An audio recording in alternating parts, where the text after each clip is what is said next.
개장 전 75분 오늘 장을 움직일 이슈들 짚어보겠습니다. 긴 연휴를 보내고 돌아왔습니다. 연휴 전 시장 특징부터 헤드라인으로 복귀해 볼 텐데요. 커지는 AI발 반도체 슈퍼사이클 기대, 장중 9만 전자, 40만 닉스 터치입니다. 참 흐뭇한 마음으로 연휴를 맞이했죠. 이일 양시장은 강했습니다.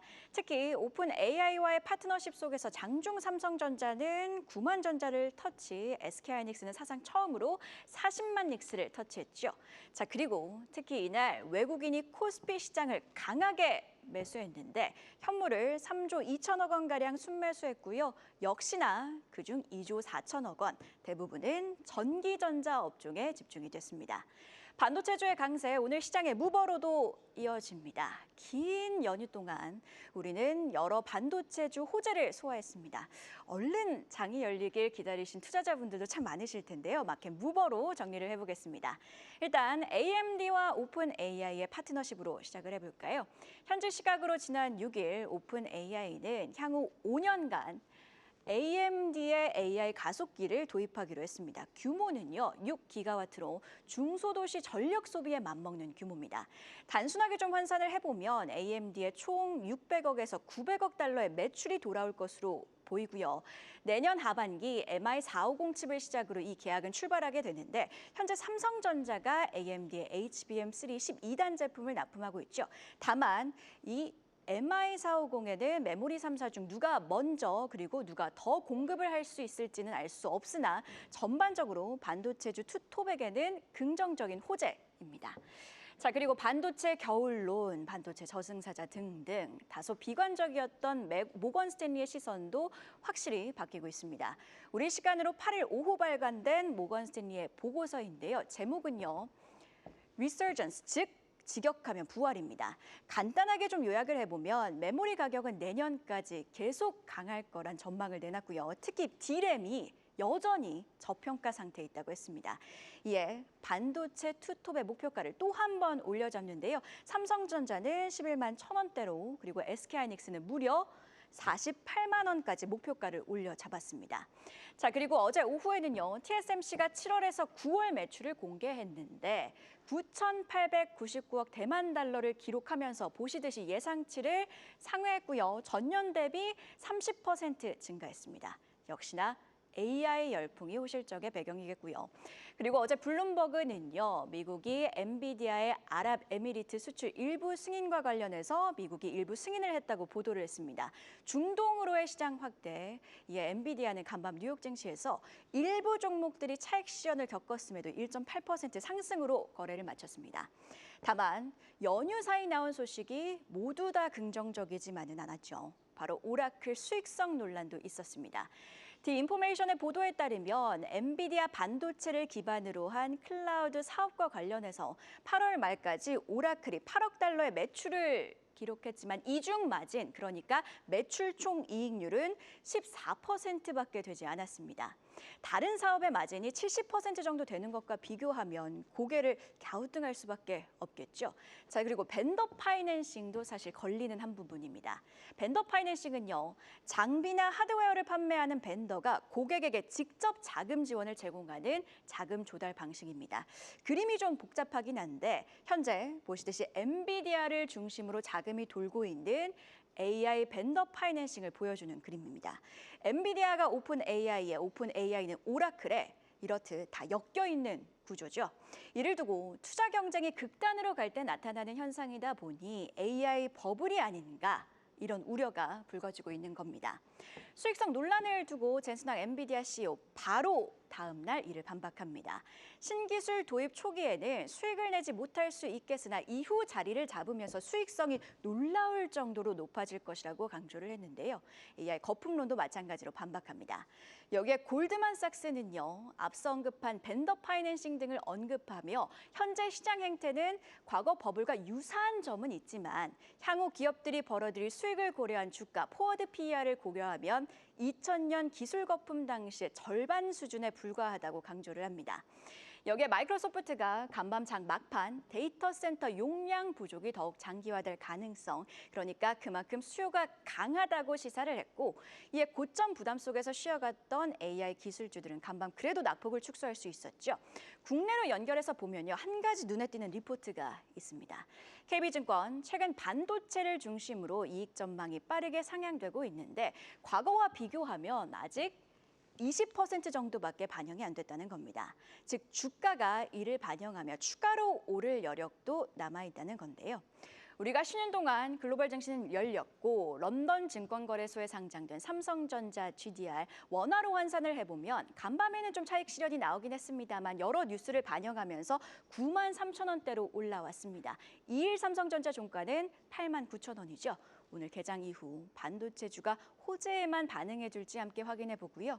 다만 원달러 환율이 좀 불안합니다. 1,420원 위로 올라온 상황. 환율이 외국인 수급에 영향을 줘서 지수 상단을 제한하지는 않을지까지도 관전 포인트로 끝까지 주시하셔야겠습니다. 그럼 이일 애프터마켓 특징주 안혜수 캐스터와 함께 확인해 보시죠. 네, 안녕하세요. 안혜수입니다. 길었던 연휴 잘 보내셨나요? 오늘 하루만 살짝 문을 열게 된 증시, 짧지만 중요한 금요일장 열기 전 애프터마켓 마감 현황으로 분위기 체크해 보시죠. 먼저 코스피 시장입니다. 한국과 미국 정부 간 비자 논의가 진척되면서 미국 내 공장 건설과 운영 정상화에 속도를 낼 수 있게 됐습니다. LG 에너지 솔루션 14% 급등, 애프터마켓에서도 2.97% 상승했습니다. 앞으로의 주가 향방 잠시 뒤 특징주로 체크해 보시고요. 두산 로보틱스도 2%로 상승세 이어가는데요. 내달 있을 대규모 의무 보유 해제로 향후 주가 변동성에 영향을 줄 수 있겠죠. 해제 시점의 수급 상황도 유의하셔야겠고요. 또 미원 상사와 부산산업, 동원 시스템주 각각 1%대 후반대의 상승률을 보여줬습니다. 코스닥 시장은 상승세를 쭉 밀고 나가는 종목들이 눈에 띄는데요. 지난 우리장은 중국인 단체 관광객의 무비자 입국 허용이 시작된 첫 주말을 앞두고 6호 특수 기대감이 커졌는데요. 화장품주 제닉은 주력 제품인 하이드로겔 마스크팩의 기술력이 상해를 비롯한 중국 소비자 중심으로 부각되면서 3.51% 높은 상승률 보여줬습니다. 또 NHN, KCP처럼 스테이블 코인이라든지 결제 대행 기업들의 상승세도 돋보였고요. 테크윙은 187억 원 규모의 자사주 소각을 결정하고 제품 생산과 개발 자금 확보로 위한 933억 원 규모의 교환 사채를 발행한다고 밝히며 2.13% 올랐습니다. 이번엔 특징주 체크해 보시죠. LG 에너지 솔루션은 지난 장중 내내 1% 안팎의 등락을 보이던 주가는 마감 직전 돌연 급등, 단일가 매매로 약 18만 7천 주, 거래대금 750억 원 규모가 몰리며 강세로 마감했습니다. 배경에는 극음 사태로 중단됐던 미국 조지아 HLGA 공장 건설 재개 소식이 있었습니다.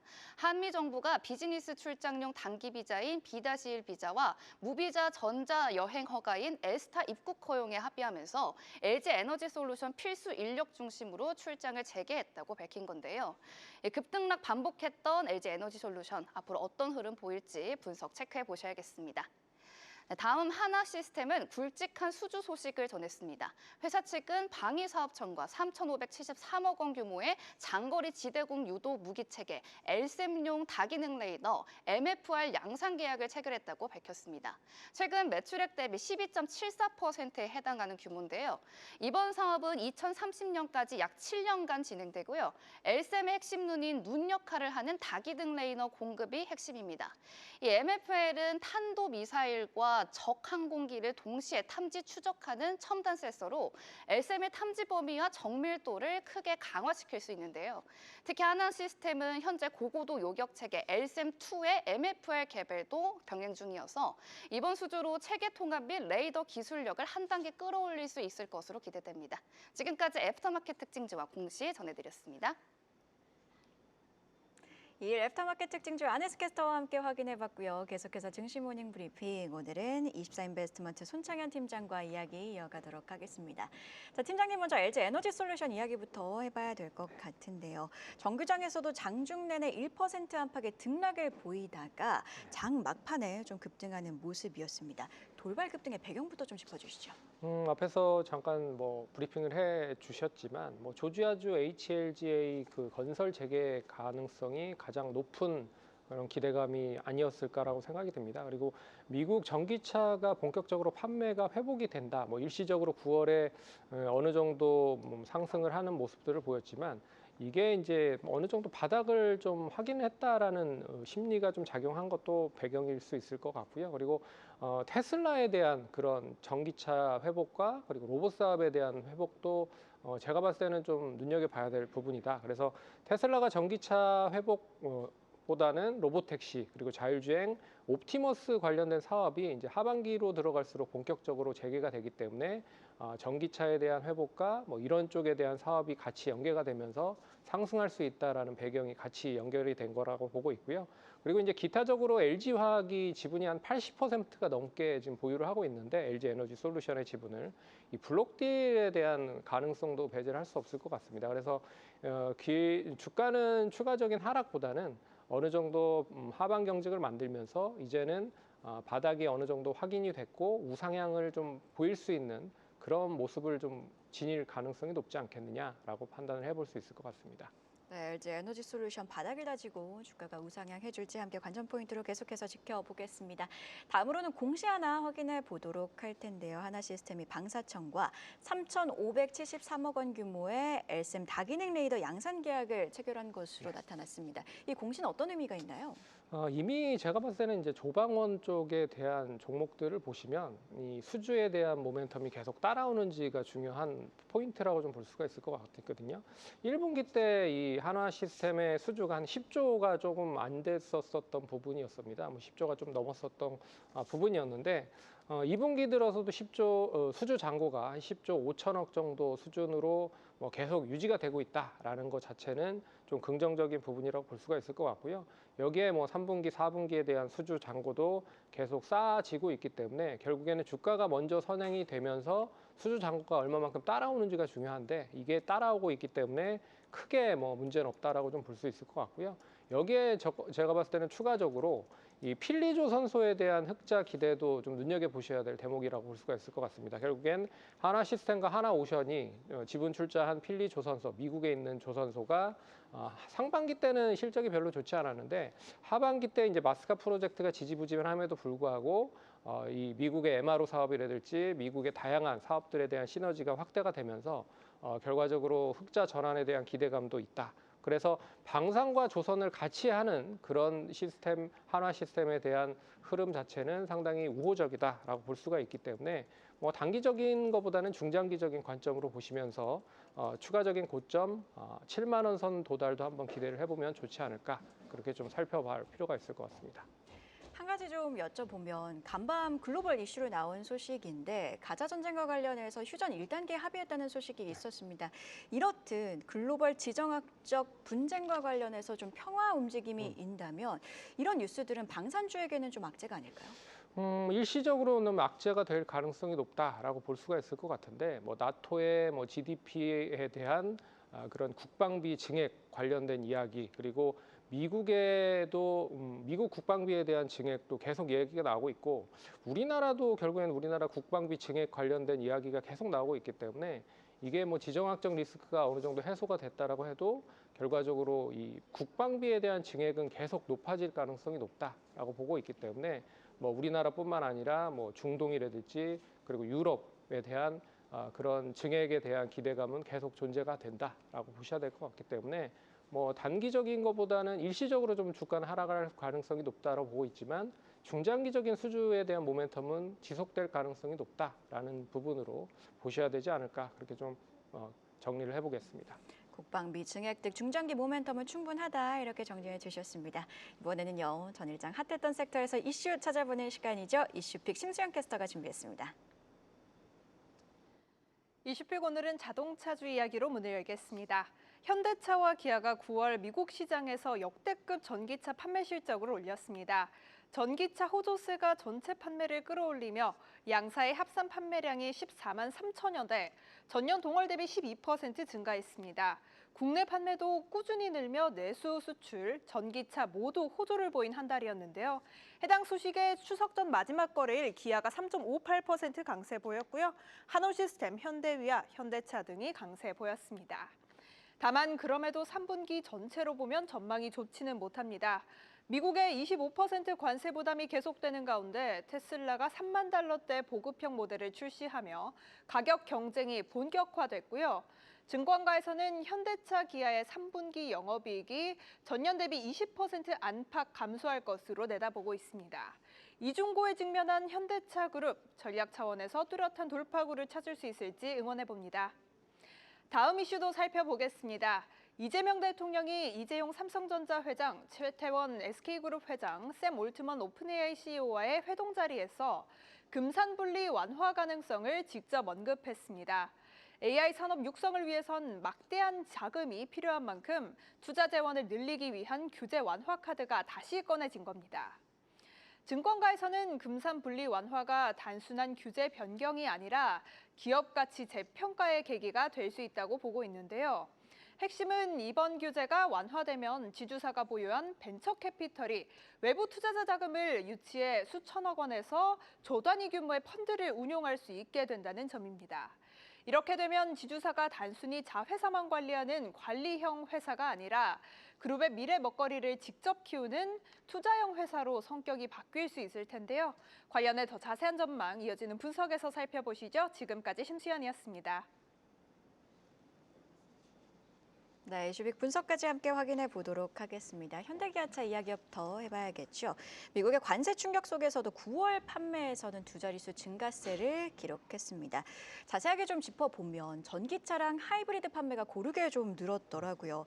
다만 주가 차원에서 접근을 해보면 시장이 신고가를 달릴 때도 소외됐던 종목들이 바로 자동차주인데 이제는 좀 반등을 기대해도 될까요? 반등이 제가 봤을 때는 이제 관세가 어느 시점에서 마무리가 되어지는지가 중요한 것 같아요. 그래서 이 관세 관련된 부분이 중장기로 계속 발목을 잡고 있기 때문에 관세 관련된 부분에 해소만 된다라고 보면 자동차 관련주들은 재평가를 받을 가능성이 높다. 그리고 일단 미국 관세 부과에도 불구하고 9월에 대한 자동차 판매 성장률이 계속 높아지고 있다는 거는 일시적인 부분으로 이제 전기차 세액 공제가 9월에 종료가 됐기 때문에 미리 선제적으로 그러니까 구매를 해보겠다라는 그런 소비자들이 많았었던 것으로도 판단을 할 수가 있기 때문에 이 부분이 얼마만큼 좀 이어지는지가 좀 눈여겨봐야 될 것 같고요. 하지만 이 친환경차가 많이 판매가 됐다라는 것 자체는 내연기관차보다는 친환경차가 결국에는 훨씬 더 ASP가 높거든요. 그런 점에서 이 관세에 대한 부담을 어떻게 보면 수익성으로 좀 상쇄를 하는 모습들을 보인 게 아닌가라고 생각이 들고요. 여기 이것뿐만 아니라 미국의 이제 메타플랜트에 대한 공장이 재개가 되고 있는 상황입니다. 현대기아차가 그런 점에서 이 관련된 부분에서도 얼마만큼 효율적인 공장 가동률이 이어지는지도 눈여겨보셔야 될 것 같고요. 그리고 인도 시장이 상당히 좀 좋고 그리고 일본에 대한 시장 그리고 유럽 시장이 얼마만큼 잘 선방을 해주느냐에 따라서 주가에 대한 플레이는 어느 정도 좀 단기적으로 좀 더 이어질 가능성이 높지 않겠느냐. 그래서 지금 시점은 제가 봤을 때는 관세 관련된 부분의 문제가 어느 정도 해소가 된다라고 보면 관심을 좀 가지셔야 되는 구간 중에 하나라고 볼 수가 있어서 현기차도 이 부분만 좀 해소가 되면 다시 좀 재평가를 받을 가능성이 높다라고 보셔야 될 것 같습니다. 결국 키워드는 관세 불확실성이네요. 관련해서 어떤 뉴스들 나오는지 함께 확인해 보고요. 이를 좀 복기를 해보면 이재명 대통령의 AI 투자 활성화 관련해서 금산분리 조치 완화 검토를 언급하면서 시장에서는 큰 주목을 받았습니다. 이렇게 되면 43년 만에 규제 완화의 물꼬가 좀 트이게 되는 상황인데요. 어떤 변화를 가져오게 될까요? 아무래도 이제 구글이나 소프트뱅크 같은 업체들이 뭐 비전 펀드라든지 다양한 직간접적인 펀드를 조성을 해서 투자를 하고 있거든요. 그렇기 때문에 우리나라 기업들, 대기업들도 이 직간접적으로 펀드나 엔젤 투자에 확대를 할 가능성이 높다라고 볼 수가 있을 것 같고, 그리고 이제 성장이 지금 많이 필요함에도 불구하고 일단 투자가 지속되지 못하는 그런 업종들이 많다라고 보고 있습니다. 뭐 AI 칩이라든지 자율주행 관련된 부분 그리고 제약 바이오 쪽에서도 마찬가지라고 보고 있기 때문에 이 관련된 업종에 대한 실적이 없는 투자자들에 대한 부분에 있어서 뭐 단비가 좀 내려질 수도 있는 그런 투자가 확대될 가능성이 높다라고 볼 수 있을 것 같아요. 그런 점에서 그러면 어떤 기업들을 좀 눈여겨보셔야 될 필요가 있느냐. 제가 봤을 때는 유형자산의 많은 기업보다는 이제 무형자산, 흔히 말하는 기술을 좀 많이 보유하고 있는 기업들을 좀 눈여겨보셔야 될 필요가 있을 거라고 보고 있고요. 그리고 일단 일반적인 현금성이 많은 그런 이 의사결정이 좀 가능하고 현금성이 많은 기업들이 눈여겨줘 보실 필요가 있을 것 같다. 그래서 지주사 관련된 종목들이 단기적으로 좀 수혜를 받을 가능성이 높을 것 같고요. 그런 점에서 이 관련된 종목들 지주사와 그리고 유형 자산 많은, 그러니까 무형 자산이 많은 그런 기업들을 좀 눈여겨 보시면 좋지 않을까, 그렇게 좀 살펴볼 필요가 있을 것 같습니다. 네, 지금까지 증시 모닝 브리핑, 오늘은 24인베스트먼트 손창현 팀장과 함께했습니다. 고맙습니다. 계속해서 다양한 경제 이슈를 알고 싶다면 구독과 좋아요, 알림 설정 부탁드립니다. AI 캐스터 권미정이었습니다.